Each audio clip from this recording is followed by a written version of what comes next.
The market was unusually crowded. The silence didn't belong. Karin would soon learn that it belonged more than anyone realized. Chapter 1: The Merchant. The entire market held its breath. Then the shot cracked through the stillness. His father dropped. No warning. No words. Just, gone. No one moved. Karin did. A step forward, then stopped. Not by choice. Something in his chest caught, hard, sudden, like the breath had been taken before it could come. His hand twitched toward the body. The blood stopped him. His eyes swept the crowd. Nobody in the crowd had fired. His gaze snapped to the rooftops. Sniper. He could still be here. Karin was already moving.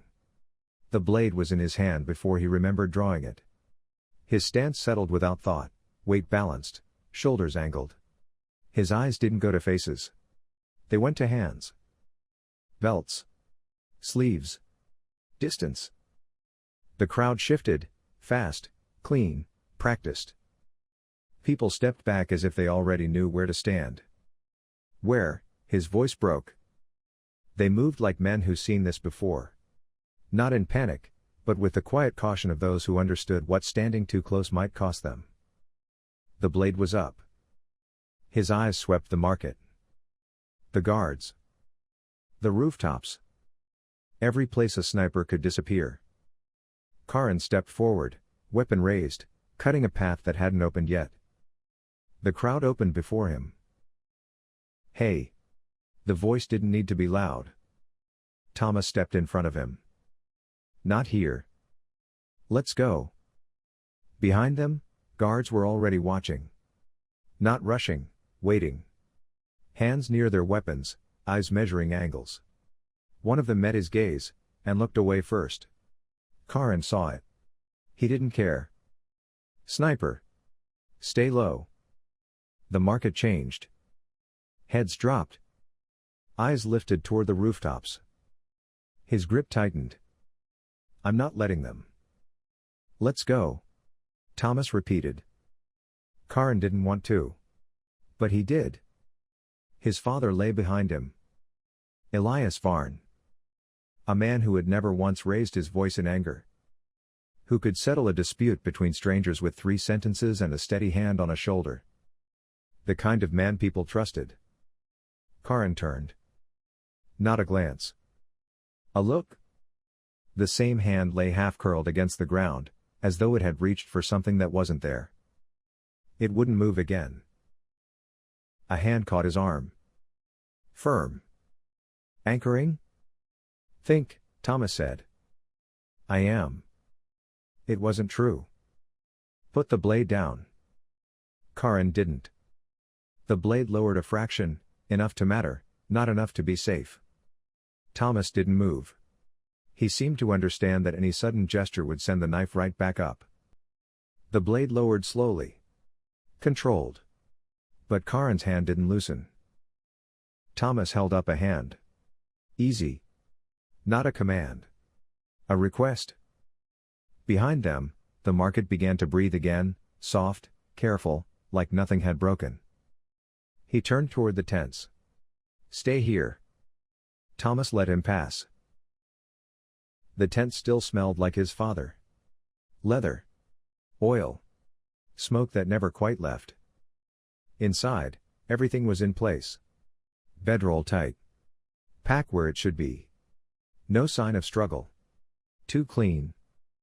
The safe lay half buried beneath the canvas. He pulled it free.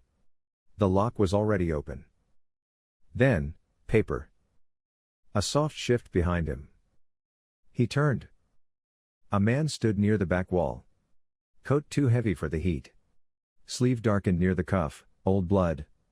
One eye clouded. Off. The man didn't look at him. Not directly. His gaze slid past him, counting space, measuring distance, then snapped back, never settling long enough to be caught. His hand. Still. Too still. Except for the thumb. Tapping once. A rhythm. Not nerves. Timing. Papers. Folded tight. Bound with cord. Too deliberate to be random. Their eyes met. The man moved. Karin was already across the tent. The table went over hard, not pushed, destroyed. The tent flap tore open and the market hit him like a wall. Light, noise, bodies, heat. The market closed around them. People turned too late and saw nothing but a young man moving through them like he'd been aimed. The man ahead didn't run. He navigated. Precise, unhurried, cutting through the crowd the way someone cuts through familiar water. He knew every path. Every gap. Every body that would move in which direction. Karin followed. Shoulder into a traitor, gone. A hand reached, he was already past it. The distance between them wasn't closing fast enough. He was hunting. The man cut left. Not toward the open road. Deeper. Into the narrow lanes. Where movement should slow. It didn't. A rope line snapped across his path, he ducked under it without breaking stride. Ahead, the man glanced back, not at him. At the space between them. Measuring. Adjusting. Guiding. He wasn't escaping. He was leading him. One more stride. Close enough now. The man threw the papers. Not at him. Down. They hit the ground and broke apart, not loose sheets. Weighted bundles. Marked.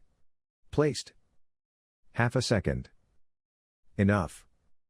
The man slipped through a narrow gap between two tents, gone.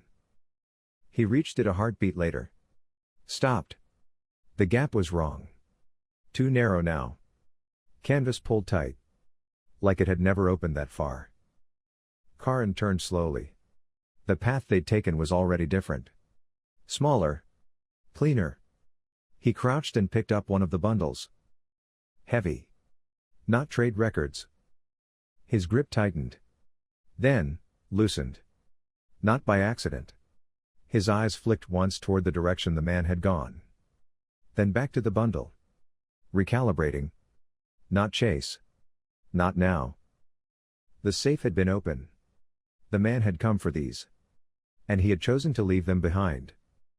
This wasn't over. As he stood, his breath came back uneven. Just once. Then steady again. And he moved. Chapter 2. The market was still visible from where they stopped. Karin had chosen the spot without discussing it. Far enough that voices wouldn't carry. Close enough that movement would show. Thomas hadn't argued. They sat with the ground between them and spread the documents flat, waited at the corners with stones pulled from the dirt. The maps were old. Not ancient, worn from being folded and unfolded, used rather than kept. The lines were precise. Roads. Settlements. Symbols at certain points. Small. Deliberate. His father's hands had touched these. He pushed the thought away. These aren't trade maps, he said. Thomas leaned forward. Something in the set of his jaw shifted almost imperceptibly, then settled. No, he said. They're not. A sound drifted up from the market. A raised voice, brief, then gone. Both of them stilled for a half-second without acknowledging it. The marks, Thomas said, gesturing at a cluster near the eastern edge. They sit off the main routes. Not on them. Approach points. Or observation posts. Thomas reached past him and pulled the second map closer. Look at what's marked. Settlements. Way stations. Places where goods would be held overnight. Karin sat back. The understanding arrived without drama. Not a revelation, more like something he'd already known finding its shape.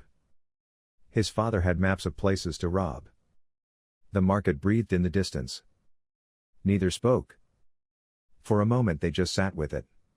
The weight of it out of proportion to the paper it was written on. The marks here were denser. Whatever this place was, whoever had drawn this had spent time on it. Had gone back to it. He was aware, suddenly, of how still Thomas had gone. Not tense.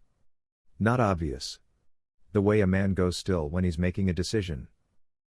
Then Thomas leaned in and his finger moved to the corner of the page. "This mark," he said. "Here."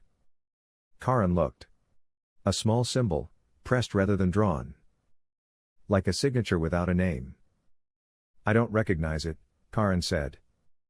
"Neither do I." The words came a beat too easily. "But it means someone organized this."